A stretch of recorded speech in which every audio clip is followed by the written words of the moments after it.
আসসালামু আলাইকুম রহমতুল্লাহি অবরাকাতু। প্রিয় দিনী ভাই বোনেরা, আজকে আমরা কোরআন থেকে এমন কার্যকরী গুরুত্বপূর্ণ একটি আমলের কথা বলবো, যেই আমলটা যেই নিয়ম আমি বলবো সেই নিয়মে যদি করতে পারেন, ইনশাআল্লাহ আপনাদের সংসারে স্বামী স্ত্রীর ভিতরে যখন ঝগড়াঝাটি হয়, খুব দ্বন্দ্ব লেগে যায়, এই আমলের বদৌলতে স্বামী হোক বা স্ত্রী হোক, যে কোনো একজনে আমলটা করলেই হবে।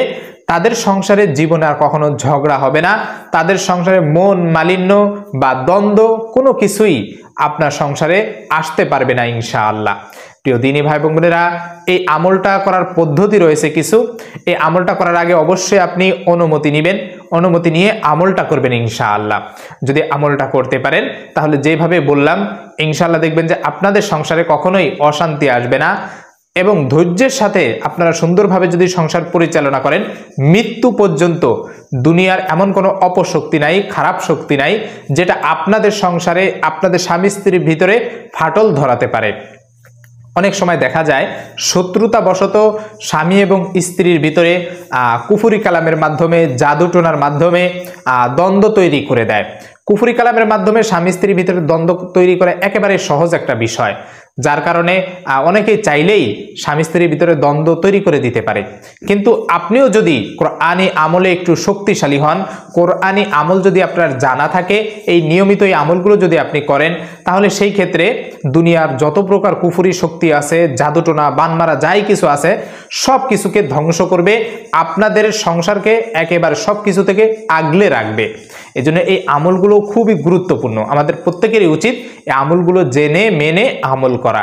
প্রিয় দিনী ভাই বোনেরা, অনুরোধ করছি যে যদি আপনি আমাদের এই চ্যানেলে নতুন দর্শক হয়ে থাকেন, চ্যানেলটি সাবস্ক্রাইব করে দিবেন, পাশাপাশি বেল আইকন বাজিয়ে দিবেন, এমন গুরুত্বপূর্ণ ভিডিওগুলো সবার আগে যাতে আপনার কাছে পৌঁছে যায়, এবং ভিডিওটি শেয়ার করে দিবেন, আপনার মাধ্যমে অন্যরাও যাতে দেখে আমল করতে পারে।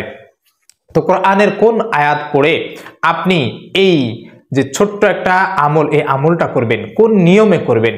ছোট্ট একটা আয়াত রয়েছে, এই আয়াত হচ্ছে ইয়া যাল জালালি ওয়াল ইকরাম, ইয়া যাল জালালি ওয়াল ইকরাম। এই যে ছোট্ট একটা আয়াত, এই আয়াতের শক্তি, এই আয়াতের ক্ষমতা, এই আয়াতের পাওয়ারফুল কতটা যে রয়েছে আপনি কল্পনাও করতে পারবেন না। আল্লাহ তাআলা কিন্তু কোরআনে বলে দিয়েছেন, অনুনাজ্জিলু মিনাল কোরআনি মা হুয়া শিফাউ ওয়া রাহমাতুল লিল মুমিনিন। এই কোরআনকে আমি নাজিল করেছি মুমিনদের জন্য রহমত এবং শেফা স্বরূপ। তাই এই যে স্বামী স্ত্রীর দ্বন্দ্ব, এটাও একটা রোগ বলা যায়।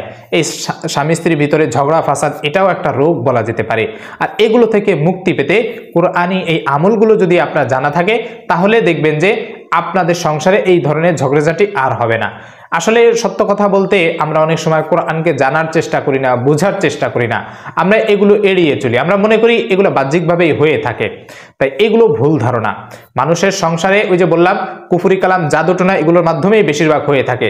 আমার কাছে অনেক রোগী এইভাবে ফোন দেয় যে হুজুর হুটহাট করে স্বামী স্ত্রীর ভিতরে ঝগড়া লেগে যায়।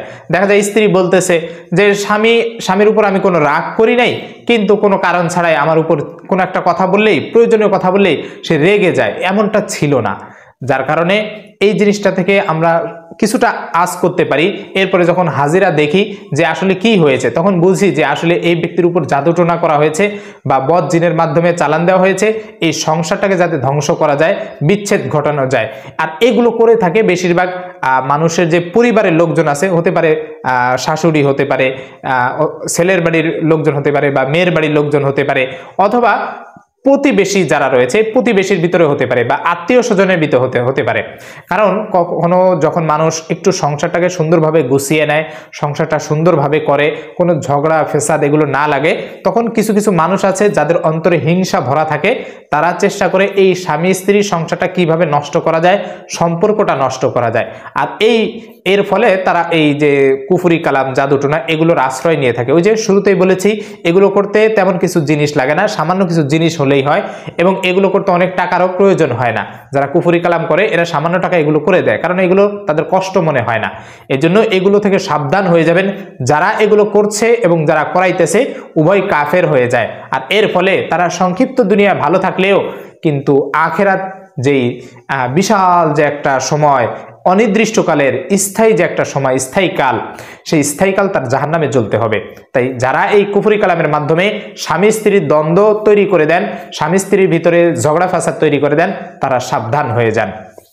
প্রিয় দিনী ভাই বোনেরা, যাদের সংসারে এমন স্বামী স্ত্রীর ভিতরে দ্বন্দ্ব রয়েছে, তারা এই গুরুত্বপূর্ণ আমলটি করবেন। আমলটির নিয়ম আমি এক এক করে বলে দিচ্ছি। আপনি প্রথমে যে স্বামী এবং স্ত্রী উভয়ের একটা কাপড় নেবেন। ধরেন আমার এই যে ব্যবহৃত কাপড়, যেগুলো আমি ব্যবহার করেছি, এখন আমি দেখাইলে আপনাদের সুবিধা হবে। এতটুক পরিমাণ একটু কাপড় নেবেন। মোট কথা এরকম এক বিঘত পরিমাণ একটু কাপড় নেবেন, এরকম পাতলা চিকন হলেই হবে। এমন কাপড় নেবেন। স্ত্রী ব্যবহার করে যেই কাপড় এতটুকু পরিমাণ নেবেন, স্বামী যেই কাপড় ব্যবহার করে সেই কাপড় নেবেন এতটুকু পরিমাণ। এমন দুইটা টুকরা নেবেন। দুইটা টুকরা নিয়ে এরপরে সামনে রাখবেন। সামনে রাখার পরে এই যে ছোট্ট দোয়াটি হচ্ছে ইয়া যাল জালালি ওয়াল ইকরাম, এইটা পড়ার আগে আপনি প্রথমে দুরুদ শরীফ 11 বার পড়বেন। যেই দুরুদ পারেন, ধরেন আমরা নামাজের ভিতরে এই দুরুদ শরীফ পড়ি, আল্লাহুম্মা সাল্লি আলা মুহাম্মাদ ওয়া আলা আলি মুহাম্মাদ কামা সাল্লাইতা আলা ইব্রাহিম ওয়া আলা আলি ইব্রাহিম ইন্নাকা হামিদুম মাজিদ, আল্লাহুম্মা বারিক আলা মুহাম্মাদ ওয়া আলা আলি মুহাম্মাদ কামা বারাকতা আলা ইব্রাহিম ওয়া আলা আলি ইব্রাহিম ইন্নাকা হামিদুম মাজিদ। এই দুরুদ শরীফটা আপনি 11 বার পাঠ করবেন। এরপরে আপনি ইস্তেগফার পড়বেন 3 বার। ইস্তেগফারটা যে কোনো ইস্তেগফারই হতে পারে, তবে অন্তত এতটুকু পড়বেন, আস্তাগফিরুল্লাহ ওয়া আতুবু ইলাইহি। আবার অনেকে এটাও পড়তে পারেন, আস্তাগফিরুল্লাহ রব্বি মিন কুল্লি যামবি ওয়া আতুবু ইলাইহি লা হাওলা ওয়ালা কুওয়াতা ইল্লা বিল্লাহিল আলিয়্যিল আযীম। অথবা তাওবার শ্রেষ্ঠ দোয়া যে ইস্তেগফার রয়েছে, সাইয়্যিদুল ইস্তেগফার, এটাও পড়তে পারেন। আল্লাহুম্মা আনতা রব্বি লা ইলাহা ইল্লা আনতা খালাকতানি ওয়া আনা আবদুকা ওয়া আনা আলা আহদিকা ওয়া ওয়া'দিকা মাস্তাতাতু আউযু বিকা মিন শাররি মা সানাতু আবু উলাকা বিনি'মাতিকা আলাইয়া ওয়া আবু বিজামবি ফাগফিরলি ফাইন্নাহু লা ইয়াগফিরুয যুনুবা ইল্লা আনতা। আপনি যদি এই লম্বা ইস্তেগফার না পারেন, তাহলে ইস্তেগফার আপনি এতটুকু পড়বেন, আস্তাগফিরুল্লাহ ওয়া আতুবু ইলাইহি। এই দুরূদ শরীফ প্রথমে 11 বার, এরপরে এই ইস্তেগফার 3 বার পড়বেন। 3 বার পড়ার পরে এরপরে আউযু বিল্লাহি মিনাশ শাইতানির রাজিম বিসমিল্লাহির রহমানির রহিম একবার পড়ে এরপরে আপনি গুনে এইভাবে গুনে ইয়া যাল জালালি ওয়াল ইকরাম, ইয়া যাল জালালি ওয়াল ইকরাম, ইয়া যাল জালালি ওয়াল ইকরাম, এটাকে ইসমে আজমও বলা হয়, আল্লাহ তাআলার মহান নাম। তো আপনি যখন এই নামগুলো পড়বেন এবং মনে মনে আপনি যখন পড়বেন, মনে মনে এইভাবে স্মরণ করবেন যে আল্লাহ, এই স্বামী স্ত্রীর ভিতরে যে দ্বন্দ্বগুলো রয়েছে এগুলোকে দূর করে দাও, তাদের ভিতরে মিল মহব্বত সৃষ্টি করে দাও। এইভাবে মনে মনে চিন্তা করবেন আর এটা 40 বার পড়বেন। এরপরে পড়ার পরে আপনি এই যে দুইটা টুকরা নিয়েছেন, ধরেন যে একটা টুকরা দুইটা টুকরা, স্বামী বা স্ত্রীর দুইজনের যে ব্যবহৃত কাপড়ের এতটুকু অংশ নেবেন। নেওয়ার পরে এরপরে ফু দিবেন 3 বার। এইভাবে ফু দেওয়ার পরে আপনি ওই দুইটা কাপড় একসাথে পেঁচাবেন। যেমন ওই যে আমরা গ্রাম অঞ্চলে যখন কারেন্ট ছিল না, বিদ্যুৎ ছিল না, তখন আমরা কি করেছি, এমন একটা পৈলতা তৈরি করতাম। পৈলতা তৈরি করে মাথায় আগুন ধরাতাম, নিচে তেল দিতাম, আগুন ধরতো। ঠিক তেমনি ভাবে দুইটা কাপড়কে একসাথ করবেন। একসাথ করে এরপরে ওই যে দুইটাতে ফু দিয়েছেন, ফু দেওয়ার পরে একসাথ করে এরপরে ছোট্ট একটা মাটির কোন একটা পাত্র নেবেন। দেখা যায় অনেক দইয়ের খুঁটি আছে বা ছোট মালসা আছে বা ছোট মাটির যে পাত্রগুলো আছে, ছোট্ট একটা মাটির পাত্র নেবেন। নেওয়ার পরে এই যে কাপড়টা রয়েছে, এই কাপড়টা আপনি মাথায় আগুন ধরিয়ে দিবেন। মাথায় আগুন ধরিয়ে দেওয়ার পর দেখবেন যে এটা পুরোটা এর ভিতরে ছাই পড়বে। ছাই পড়ার পরে এরপরে যে এই যে মালসাটা রয়েছে, এই মালসাটা আপনি কি করবেন, এই ছাই সহকারে এমনভাবে একটু পলিথিনে নিয়ে, পুরোটা একটা ব্যাগে বা পলিথিনে নিয়ে এমন এক স্থানে ফেলবেন যেই নদী রয়েছে, যেখানে আপনার স্রোত বয়ে যায়। পানি যে স্থির থাকে এমন পানি নয়, যেখানে স্রোত বয়ে যায় এমন কোনো নদী, খাল, বিল রয়েছে, সেই নদীতে আপনি এগুলো ফেলে দিবেন, নিক্ষেপ করে দিবেন। এবং নিক্ষেপ করার সময় এইভাবে আল্লাহ তাআলার কাছে সাহায্য চাইবেন যে আল্লাহ, এই ছাইটা আমি ফেলে দিলাম। স্বামী স্ত্রীর ভিতরে যেই উদ্দেশ্য করে আমরা এই আমলটা করেছি, আপনি এই স্বামী স্ত্রীর ভিতরে আপনি মিল মহব্বত তৈরি করে দেন। এবং যারা তাদের উপরে এমন ধরনের কুনজর দিয়েছে, বদনজর দিয়েছে বা দ্বন্দ্ব সৃষ্টি করতে চায়, অথবা যে কারণেই হোক না কেন, আপনি এই দ্বন্দ্বটাকে একেবারে মিটিয়ে দিন। আপনি যদি এইভাবে এই আমলটা করতে পারেন, ইনশাআল্লাহ দেখবেন মৃত্যু পর্যন্ত আপনাদের সংসারে আর কখনোই এই ধরনের কোনো ঝগড়া ফাসাদ বা দ্বন্দ্ব লাগবে না, মানুষের কারণে যে দ্বন্দ্বটা হয়ে থাকে।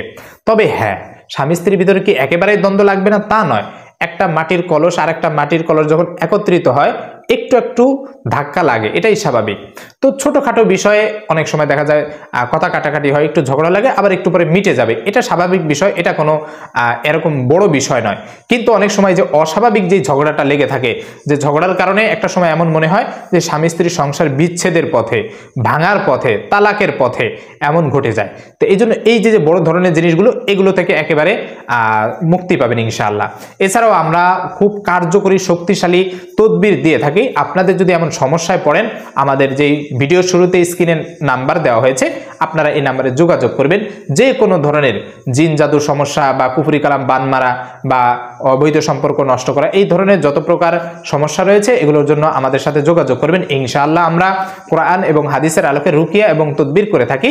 আশা করা যায় এই তদবিরের ফলে আল্লাহ তাআলা আপনার যে সমস্যাগুলো রয়েছে এগুলো দূর করে দিবেন।